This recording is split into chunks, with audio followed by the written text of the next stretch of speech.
Hey everybody, it's Dr. Jensen with CCJ 4934, Contemporary Issues in Criminal Justice, Media and Crime. So this class is one of my favorites to teach, but I love all my classes. So anyway, let's go ahead and jump into the class, and welcome to Spring 2020. So I'll provide a nice welcome and overview to the class and what to expect. I'll tell you a little bit about me, the class goals, what you'll learn, expectations of you, what you should expect from me, others that will be involved in the class, and how to be successful. So this is me. Sorry, it's kind of a fluffier picture of me.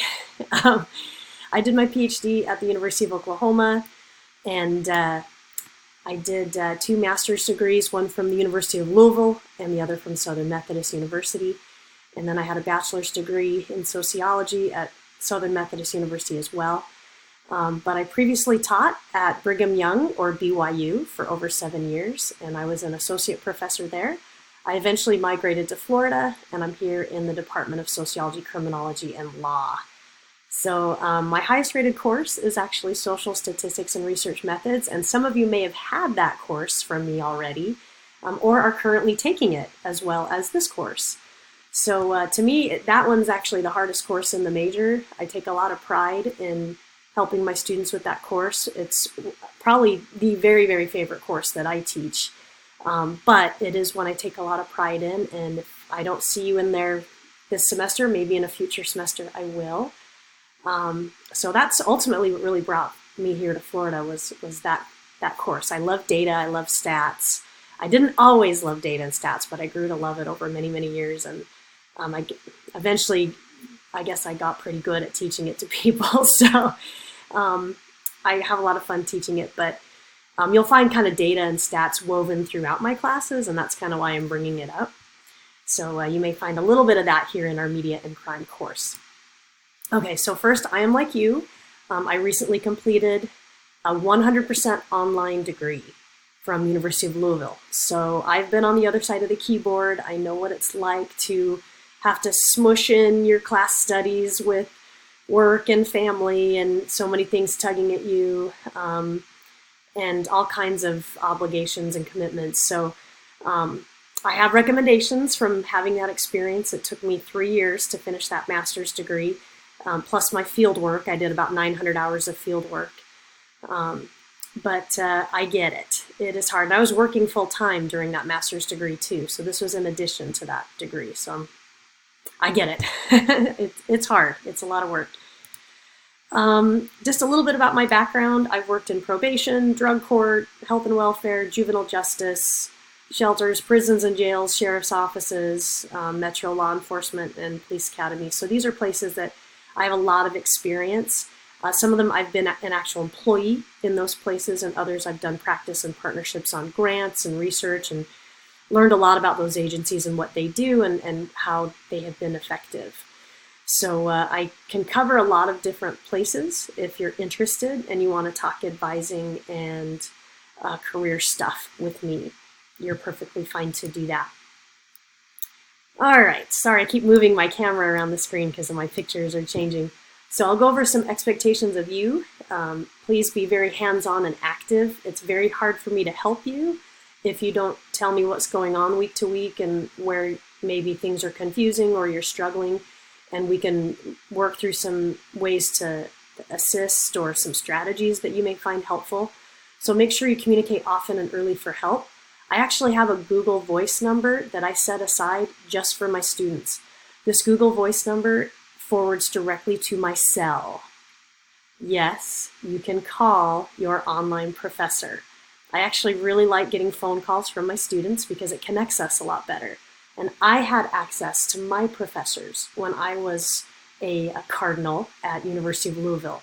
And it was nice because I could ask about assignments and grades, but then I could also ask about life stuff, as far as how to use the course in my profession or other things that I needed to consider as I was planning how I was going to use my degree and making decisions about the major and stuff like that.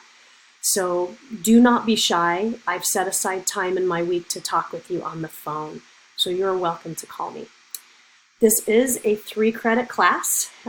People spend on this class about 12 hours a week on average. The class is actually set up in a really interesting way. You only have 6 modules, which basically gives you about 2.5 weeks per module. So I kind of mapped it out. So approximately every 2.5 weeks, we're starting a new module. So you'll kind of notice the dates are set up that way as well. What I would do in the course is basically do your material first, your reading and lectures, and then often you have some kind of assignment like a discussion post or a short essay or a paper or writing assignment. And then I would wrap up your 2.5 week module with the quiz at the very end. So if you go in that order, kind of readings and lecture, assignment, paper, then quiz, you should be very, very successful. But that is the pattern that I would follow in this course. Okay, there is no final exam, so that's kind of nice. But yeah, you will have a short quiz at the end of each module, so make sure you study. And it is open book. It is a timed quiz, and there is a deadline. So you won't have time to look up every answer, but you should be able to maybe reference a few that you are uncertain about. And just be sure you prepare and study and go through the material in advance so that way you can do well on the quiz. As far as you're concerned, you should expect me to email you back within 24 to 48 hours. I do try to get back as soon as I can. Other than being out of town, traveling, ill, those kind of things, I try to get back to you quickly. I do make mistakes. I am human. So if for some reason you don't hear from me, please let me know. And I'll try to get to you as soon as I can. But I'm pretty good about checking email regularly. I usually have graduate teaching assistants that help with this class as well. So I have not been assigned teaching assistants as of right now, but as that changes, I will notify you so that you can become familiar with them. Like I said, I'm available for phone calls, and we can do things like Skype or FaceTime, and we can troubleshoot or go over papers and quizzes and any questions you have. We can also text. I actually experimented last semester with texting my students. I wasn't sure if I wanted to do that, but it worked out really well, and it was super easy and convenient for both of us. So I'm open to that if you want to do that. I set aside virtual office hours, basically from 9 to noon every morning, Monday through Friday. So that means I'm available to you for the most part for quick responses from emails, Canvas messages, phone calls, or if you want to do like a video chat or something, I'm usually at my computer every morning during that time. I also have in-person office hours that I do on campus in Gainesville, pretty much Mondays. So I'm there all day for the most part. I do have things like faculty meetings and advising and some of those kind of things. But if you want to meet in person, we can. I know I have a lot of these videos to watch for online classes that you may be taking, so I will try to be a little quicker. I want to provide you the reassurance when you make mistakes. That's how we learn. I try to give lots of comments on your writing so that way you can make improvements. Never take grades personally. It's just an assessment or a feedback point so that way you can improve. I try to give good feedback when you do your writing assignments especially. Okay. One thing I will do is I'm going to show you the textbook for the class. Here it is. Okay. So this is the textbook. It is the latest edition of Media and Crime and Criminal Justice by Ray Surratt. Okay, so Surratt is actually at University of Central Florida, and this is, to me, one of the very best books on media and crime. It's actually a really skinny, small, short textbook, so it's easy to read, and it's not hard reading. He has lots of examples in here. So please make sure you get your reading done every week. It's not a heavy reading load at all. I do have in certain modules some supplemental reading or some articles that I show you or videos to kind of enhance and fill out that topic. But again, the textbook, very affordable, super skinny, easy reading, should be no problem in this class. But I quiz directly from the textbook, so you might want to mark it and take notes and do those kind of things as you read. Treat this kind of like a capstone course for your criminology career. It's a fantastic course. We go through things like pretrial publicity and kind of how the media treats cops and criminals and victims. We talk about laws that impact media access to the court. We talk about corrections and how guards and prisoners are portrayed. We talk about things like media training for police and surveillance. We talk about that. So there are a lot of really different things that come into a class like this, and even things like how cops use social media nowadays to do investigations and public outreach. You'll also notice we talk about McGruff the crime dog, we talk about Crime Stoppers, neighborhood watches, the DARE program, that have been kind of some of the media-based ways that we go about crime prevention. So we'll have a whole module on that. But to me, it's really an interesting class. It kind of fills in a lot of the undercurrents of your other criminology courses. Okay, so be sure you dedicate time each week for the class.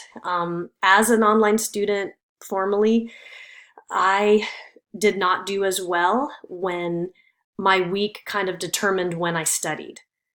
It's better for you to determine the time to study in your week. So if you let your week determine it, you're going to be ending up doing things last minute, maybe not very well, procrastination sets in. So it's really helpful if you say, okay, every Thursday afternoon or every Friday lunchtime, I'm going to get my reading done, or I'm going to do my assignment, and that is my time for my school or for this class. So that way you block it out on your calendar and you don't let yourself get scheduled into anything else. When you do that, you're going to be a lot less stressed out. You're going to be more on top of your deadlines, and this class will be much more organized for you. So again, this class is 6 modules, one every 2.5 weeks, and so you have to kind of keep your eye on the deadlines to make sure you finish your papers and quizzes and your material on time. But again, don't let your week show kind of when you can study. Dedicate a special time each week to get it done. I know people travel. I know you're human. I know you can't predict when you're going to be ill, and stuff happens. So let me know and communicate often and early about those kind of things. I'll try to work with you as best I can. Be really honest about what works or what doesn't, what's confusing in the course. This course has had a lot of revision by a lot of faculty, so we think we have it just about there, but no course is ever perfect. You can always improve a course. So I take my student feedback very, very seriously. Okay, so pretty much that's the end of the overview. Again, get your textbook. I don't care where you buy it from, whether it's Amazon or some other textbook seller online or the bookstore or whatever. The other thing I would recommend that you do is print out the University of Florida calendar and actually kind of write down which week is kind of week 1, week 2, week 3, week 4. And that kind of helps you keep track of the weeks. I have week 1, obviously this week, and then week 2 or module 2 is starting about January 22nd. Module 3 will be starting around February 7th. Module 4 will be starting around the 26th. Module 5 will be starting around March 28th. And then Module 6 will be starting approximately April 16th or 17th. So those are kind of the dates that'll help you know when that 2.5 weeks starts and stops. And that'll help you with your calendaring and your scheduling. So other than that, have a great semester. I'm glad to have a really full class, and it should be a lot of fun. So we'll see you in Module 1. Thanks.